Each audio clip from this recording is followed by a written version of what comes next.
Sobrang nakakalungkot na balita nga ito para sa aktres na si Maris Racal. Ang pagtanggal sa kanya ng isang endorsement na Dazzle Me. Ang Dazzle Me ay isang brand ng cosmetic or mga makeup kung saan isa nga si Maris Racal ang kinuha nila para maging endorso dito. At sa isang araw na pagkakabulgar ng mga text messages o convo ni Maris Racal sa ngayon ay love team up nito na si Anthony Jennings ay napagdesisyonan nga ng Dazzle Me na tapusin na ang partnership sa nasabing aktres. Ang Dazzle Me na ito ay dahil na rin sa ipinopromote ng kanilang brand. Ayon sa kanila, after thoughtful consideration, we have made the difficult decision to end our partnership with Maris Racal. Working with her has been an amazing journey. Her energy, humor, and authenticity resonated deeply with our vision of a bold and inspiring Gen Z icon. However, we determined that moving in a different direction is necessary to remain consistent with the principles that guide our brand. Yan po ang ibinahagi nila.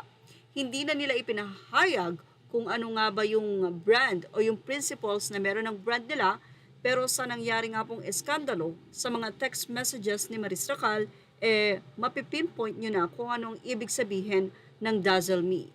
Ito ay ang good reputation na kung saan ay medyo nasira nga ngayon sa nasabing endorser nila na si Maris Racal. Isang gabi ng December 3 nang bulabugin ni Jamila Villanueva ang social media sa inihayag nito ng mga screenshots ng convo ni Maris Racal at ni Anthony Jennings. Ang nakakahiya pa rito, napaka-open ni Maris Racal na magsabi ng kanyang feelings over her love team na si Anthony. Isa ang mang-inasal sa big endorsement nila Maris Racal at Anthony Jennings. At ngayon nga ay kumakalat sa TikTok ang nasabing announcement na ito ng mang-inasal. Dear valued customers and supporters, thank you for your continued support and trust in Mang Inasal. Your loyalty has been instrumental to our growth and success, and we remain committed to providing you with the best dining experience possible, upholding our values, and ensuring the quality of our service has always been our priority. With this, we would like to inform you that our partnership and contract with specific individuals entities have been officially terminated. This decision was made after careful review and consideration as we aim to align with the principles and standards that define Mang Inasal.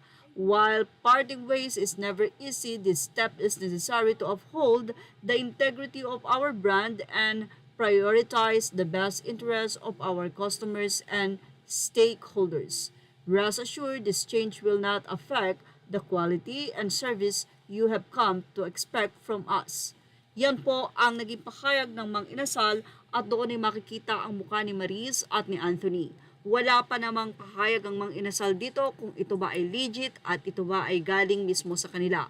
Pero mapapansin sa kanilang page na walang ganitong announcement. Kaya naman ang tanong, totoo kaya ito o isang fake news lang? Ang tanging totoo lamang ay ang pahayag ng Dazzle Me dahil ito ay mula mismo sa kanilang FB page. Samantala, nito lamang December 3 nang i-announce ng Vitres na si Maris Racal ay isa sa kanilang endorser. At ito din ay matatagpuan sa nasabi nga pong post Instagram ni Maris.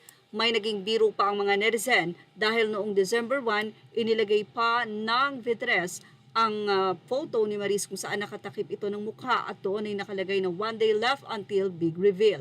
Say ng mga netizen, reveal lahat, hahaha, big reveal. Yun pala ang big reveal. Naman ang isa pang netizen, ibang revelation daw ang naganap. Well, isa nga itong masakit na karanasan para kay Maris na ang kanyang kasikatan ay talaga namang yumayabong. Parang tila biglang lagapak.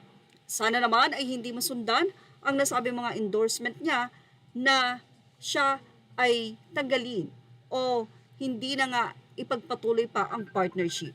Yan ang ating showbiz snap update. Thank you for watching. Images are all credit to the rightful owners.